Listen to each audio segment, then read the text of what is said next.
Okay, so now we will take a look at the SEC in 2017. We'll take a look at some of the top teams in the league and whether or not they will surpass the win total mark set by Las Vegas. The 14th best team in the SEC this fall we project will be the Vanderbilt Commodores. Derek Mason returns as coach, Kyle Shermer at quarterback. I think the SEC in the middle and the top got a little bit better than a year ago. I think Vanderbilt, that hurts them in their questionable eligibility. I think they go under 6. The 13th best team in the SEC this fall projected to be the Missouri Tigers. The over-under mark set at a very generous 6.5. I think they go under 6.5. I think best case scenario, there's 6 wins. You have a good offense with Drew Lock back. You return receivers, J.M. Moore. You have running back talent back. Josh Heupel did a tremendous job at Missouri a year ago as offensive coordinator. I think they might be able to get to a bowl game at 6-6. I don't see them getting 7 wins in the SEC. I think Missouri finishes 13th, under 6.5. I think the 12th best team to see this fall, the Kentucky Wildcats. Again, you get Stephen Johnson back at quarterback. I just don't see Kentucky taking another step forward.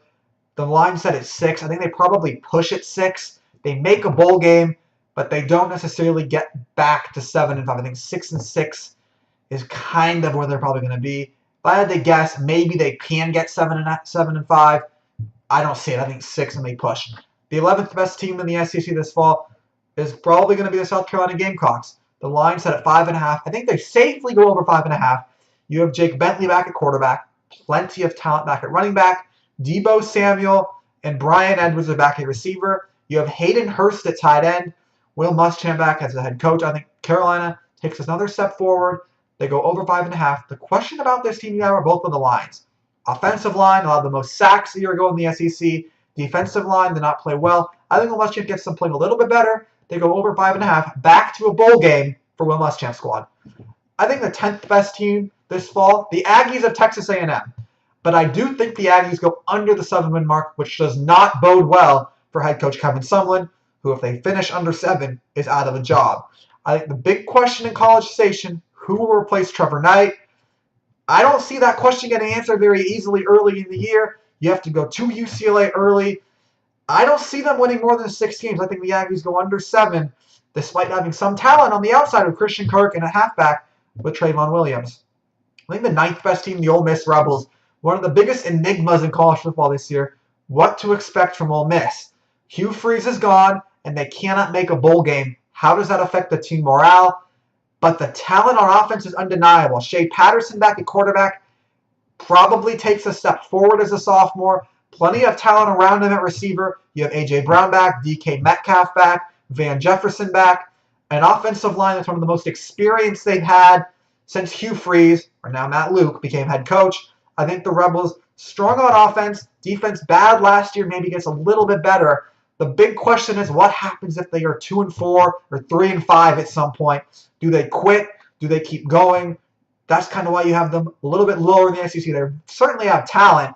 I think over 5.5, but not quite in the upper echelon half of the SEC. I think the 8th best team this fall, the Tennessee Volunteers. I do think, though, they go under 7.5, and I think Butch Jones' seat is very, very warm. I don't love how they haven't decided on the quarterback yet, and a defense that struggled at times a year ago has already seen Darren Kirkland hobbled by an injury. Injuries have ravaged this team the last couple of years.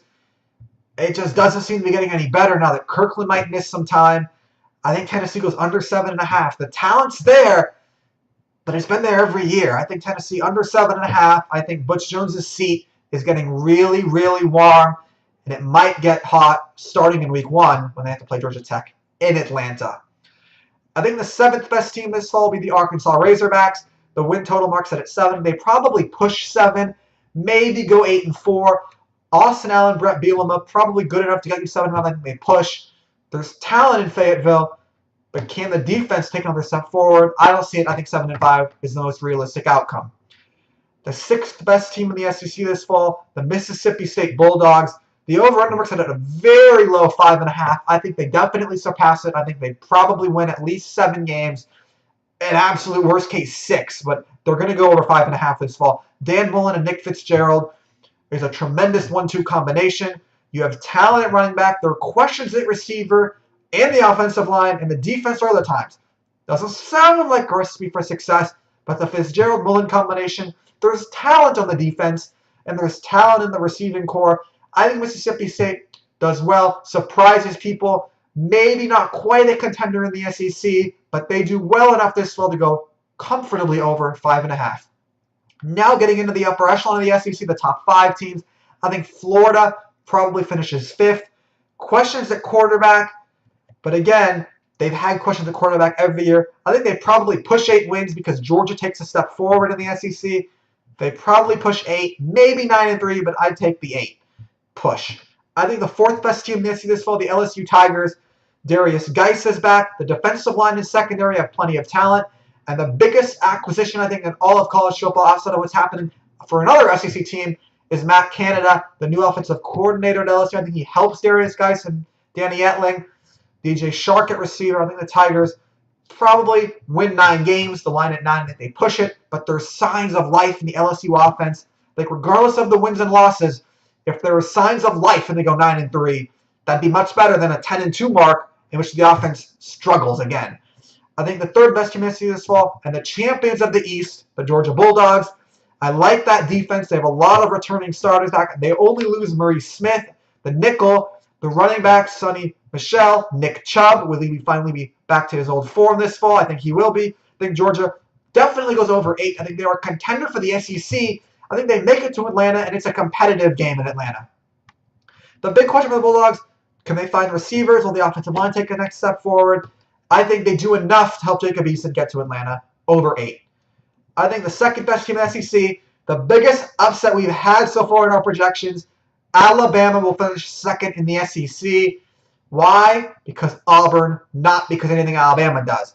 I think the talent is there for Alabama. The defense is again loaded, but they're bringing in several new starters in that front 7. Replacing Jonathan Allen, Reuben Foster won't be easy. I think, can Jalen Hurts take that next step forward as a passer? That will determine if they're way too low on our rankings. I think losing Lane Kiffin hurts. I think the Tide win 11 games. They're over 10.5, but they lose 1 game all fall. It's their very last game. It's on the road in Jordan-Hare against our projected SEC champion, the Auburn Tigers.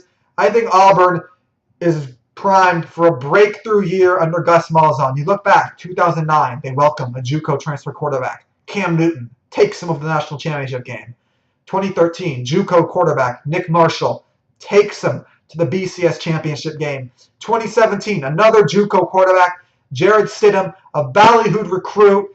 I think he helps fix Auburn's biggest weakness at quarterback, elevates the receiving core. I think Auburn has a good defense in place. The running game returns with Cam Petway, Kerryon Johnson. I like Auburn very, very much. I think Auburn knocks off Alabama and wins the SEC in 2017.